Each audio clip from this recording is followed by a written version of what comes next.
The story began when Luke opened his eyes after hearing a strange sound.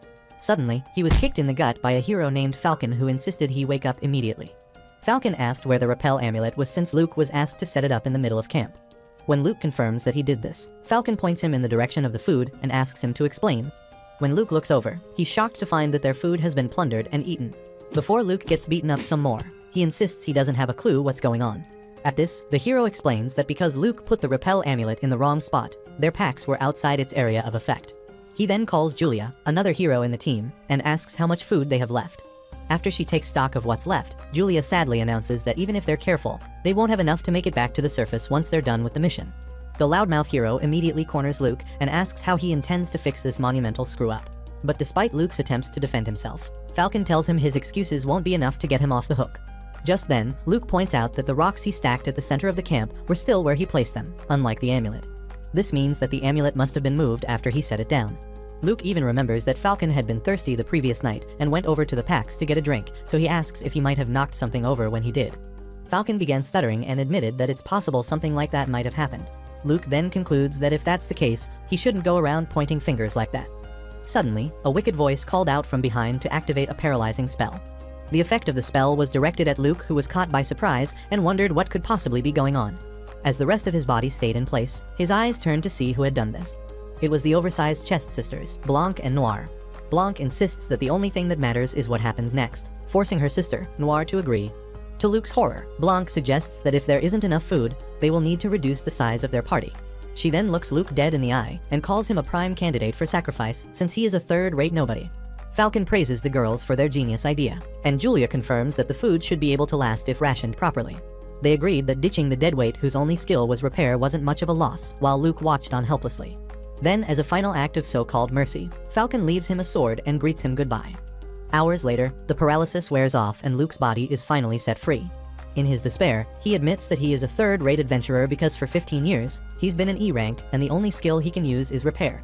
But even though no one would miss his sad, meaningless, and pathetic existence, he knew their party had gone too far by screwing him over like this.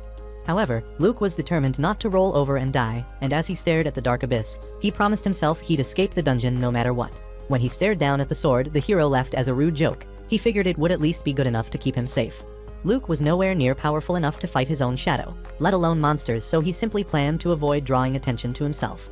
Even if it took him a few days, he vows to move carefully and quietly till he gets out of the dungeon. 2 weeks later, Luke pants loudly as he laments about how hungry he is.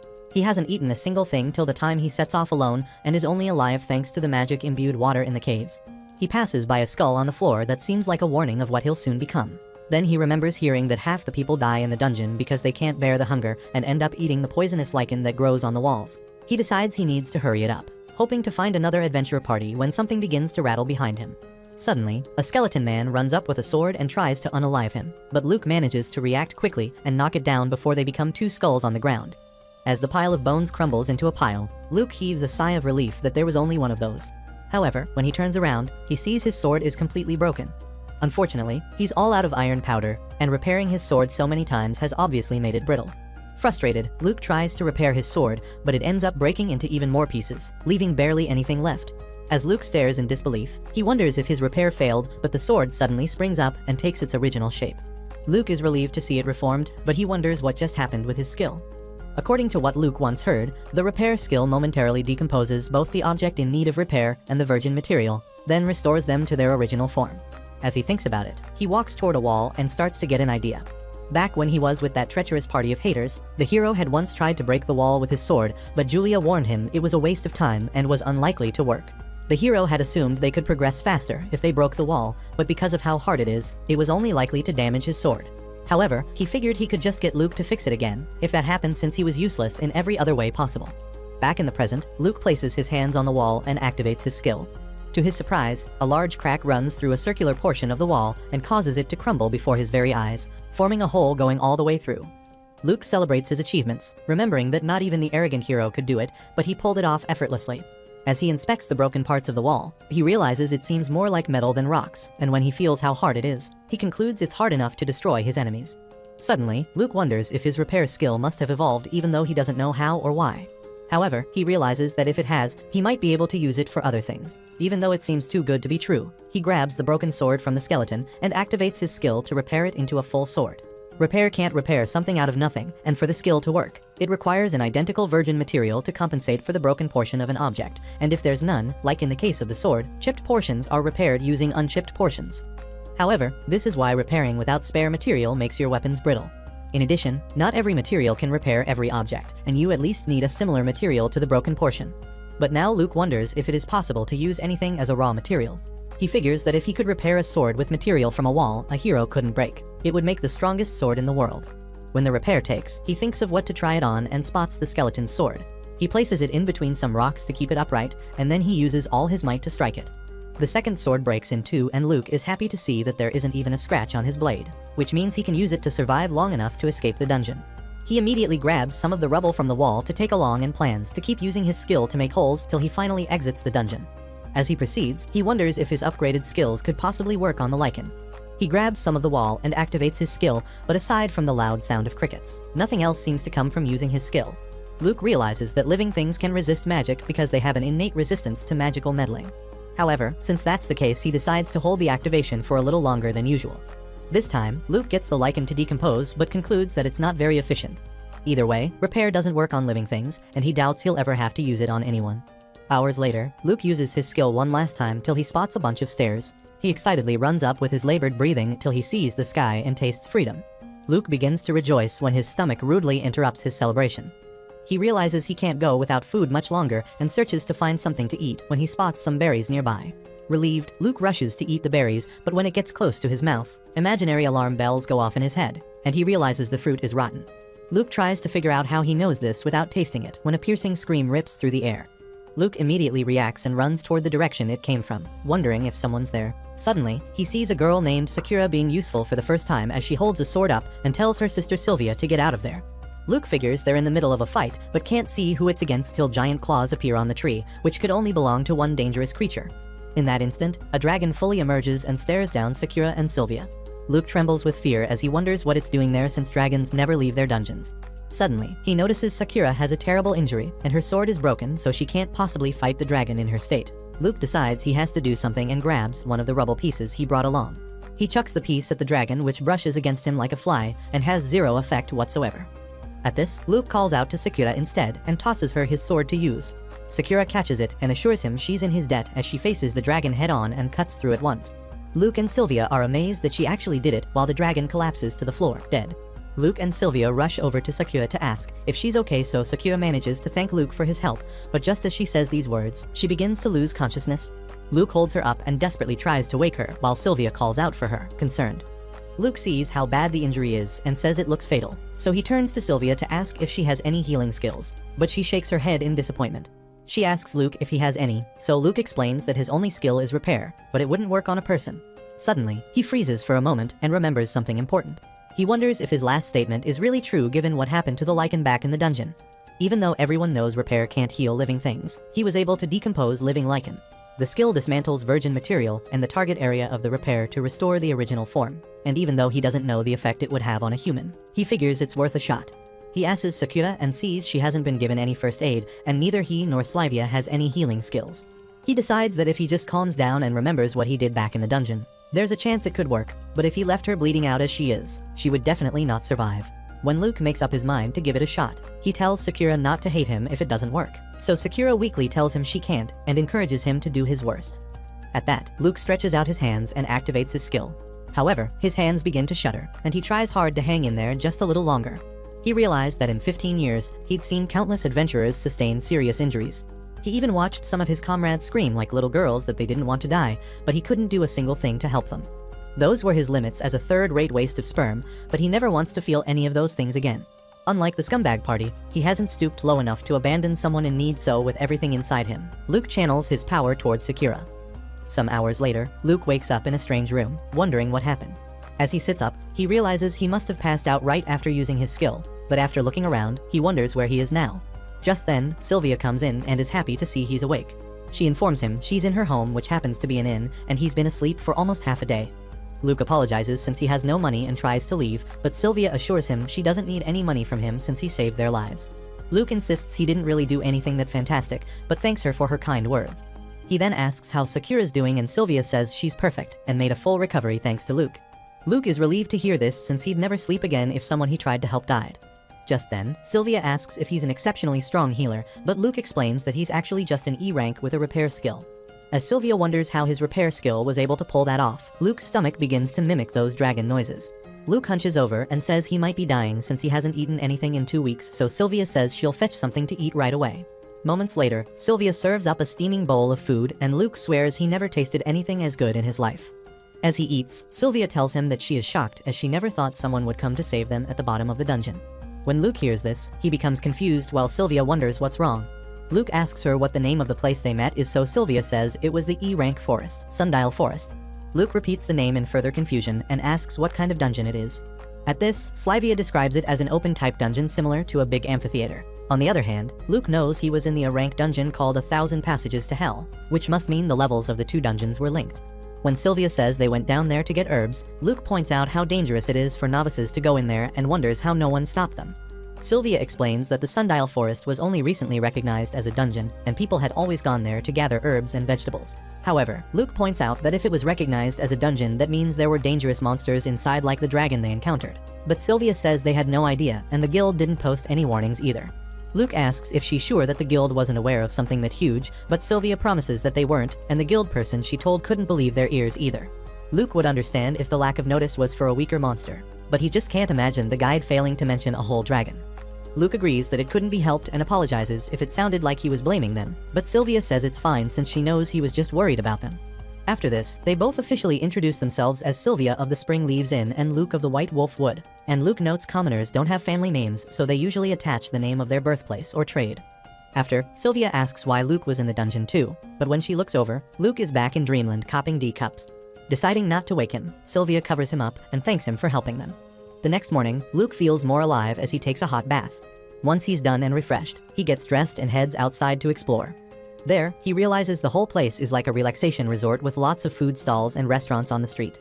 As he looks around, he hears his name from behind, and when he turns to see who it is, Sakura walks up, relieved to see him looking well. Luke remembers her name and asks how her wound is doing too, so she explains she was able to make a full recovery thanks to him. They begin talking about the events of the dungeon, and Sakura says she might not have needed help if her favorite katana hadn't broken. Luke asks where her sword is now, which catches Sakura off guard. Sometime later, she delivers both pieces of the sword, which Luke announces is great cause he'll be able to fix it. Sakura is glad to hear this as there's no weapons shop in town, so she's been stuck without a sword. Just then, Luke glances to the side and asks what's up with Sylvia.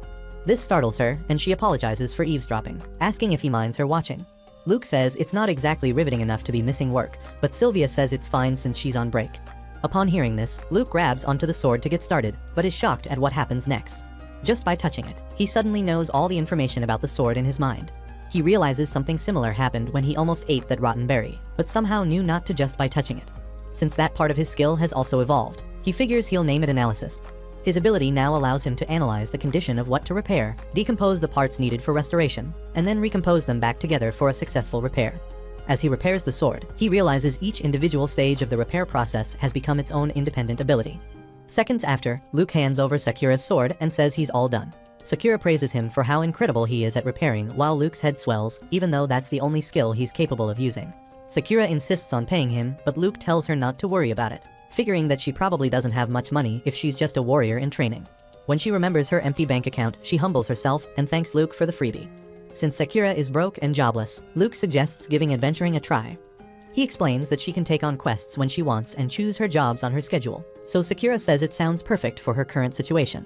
Luke confirms from Sylvia that there's a guild house in town, and when Sylvia says her childhood friend even works the front desk, Luke says he needs to drop by the guild for some business. Later, they arrive at the guild and head to the adventurer's registration desk. There, the receptionist, Merida, welcomes them and asks what Sylvia is doing there this time of the day. After hearing Sylvia's recommendation of Luke, she asks if Luke is there for a quest or to register with the guild. Luke explains that he's already an adventurer and says Sakura's the one who would like to join, so Sakura bows her head and asks to be let in even though she is a novice. However, Merida assures her everyone around there is a novice because the danger levels are so low.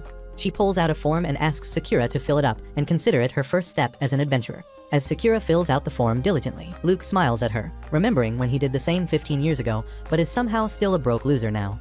Now that he thinks about it, he's not sure he was as eager as Sakura and everyone else in this guild though. Merida explains that adventurer ranks go from F to a rank, but everyone starts out as F rank regardless of their ability. F rankers can't participate in dungeon raids, so they need to complete a group of simple tasks to rise to rank E. Luke averts his gaze as she explains that E rank is the lowest real adventurer rank, and the guild will evaluate you and decide when you can progress to the next rank. Sakura asks what the benefits of ranking up are, so Merida says the higher the rank, the more dungeons you can enter and more quests to take on. Dungeons are also ranked from A to E, so adventurers are only allowed to enter dungeons equal to their ranks or lower. But for parties, dungeon levels are based on the rank of the leader. Finally, she advises Sakura to rank up so she has more choices when she suddenly notices something strange on Sakura's form. She turns back to confirm something while Sakura wonders if she left anything out. Merida then asks if Sakura was the one who slayed the dragon from the 5th dungeon level the other day. When Sakura confirms this, Silva apologizes for not telling her earlier. Merida explains that once they report this to their main office, Sakura will get a cash bonus, so Sakura thanks her for the news. Merida then adds that it's a pretty amazing feat to be able to cut down a dragon in one hit, but Sakura insists she's just a beginner and was only able to pull it off because of the amazing sword Luke gave her. As the conversation continues, the men in the background begin to pay attention. Luke gets nervous that they're drawing a lot of attention, while Sakura insists that she'll split the prize money since she didn't slay the dragon alone. Luke admits that even though he keeps hearing Sakura say it, it hasn't sunk in yet, but there's no reason he shouldn't get some benefit from this. He confesses that he'd like to take a break from adventuring and asks if there's a place in town where he can set up a weapons shop. All the adventurers immediately listen to Luke's conversation, since newbie adventurers wouldn't ignore the rumor that the guy who made a sword that slayed a dragon in one hit is setting up a weapon shop. Luke asks for the best building to use, so the woman hesitates to tell him about it. Luke says she can use his portion of the reward if money is the issue, but she explains that the building is falling apart like your last relationship. Upon hearing this, Luke says that would be no problem at all since repair is his area of expertise. Suddenly, Sylvia asks Merida if she's referring to that dump on the outskirts of town, which is beyond saving, but Merida says they can't just allow it to rot. Luke starts to sweat a little as he tries to convince himself that he can fix it, so Sakura tells him that if that's his plan, he can have her share of the reward as well. Luke tells her she should keep the money for herself, but Sakura insists she'll be earning more money as an adventurer anyway. Luke hesitantly says he's grateful as he figures nothing he says will change her mind anyway. Sylvia then suggests they make it an advance payment for urgent repairs. Sakura asks if he's willing to accept the money as payment for his service and adds that she has one other request. She asks Luke to make her a katana just like his sword, which is strong enough to slay a dragon. Luke feels more comfortable agreeing to his arrangement, and they officially form a contract, making Sakura his first customer. Sakura excitedly agrees and tells him she's counting on him. With this one deal, that's how Luke took a break from being a deadbeat adventurer and started his new life as the owner of a weapon shop. Later, Luke goes with the girls to check out his new building, which turns out to be a dumpster fire. Sylvia explains that it's been vacant for a while, and one day a strong wind brought a tree down on the building, and now everything inside is broken too. Luke figures he won't know what is possible until he tries. When Sylvia asks what he means, he explains that he's never used his repair skill on something this big, but he remains hopeful. The target area for his repair is the entire building, and he plans to use the fallen trees for the parts that have rotted. Luke then places his hands on the floor of the building and activates his skill, causing a wave of energy to emanate from him. Sylvia begins to hear cracking sounds all around the building, while Sakura is amazed to see the building actually fixing itself. In a matter of seconds, Sylvia announces that Luke has restored the building completely. She goes to tell him he's amazing till she sees him looking like he needs life support, even though he claims he's fine. Sylvia begs him not to push himself since he's still recovering, but Luke says he's already begun advertising and wants to open up shop as soon as he can. The girls are worried about him collapsing again, so Sylvia offers to clean the place while Sakura says she'll help too. As the girls start cleaning, Luke heads over to the shop's stock, which is all broken weapons and armor. As he activates his skills and starts repairing them, he points out how other people's junk is his treasure, just like you to your girlfriend. Sylvia stares in amazement as the sword now looks brand new. She understands that it's cheaper to repair broken items than to stock the shop with new ones, which is why a weapon shop is perfect for Luke.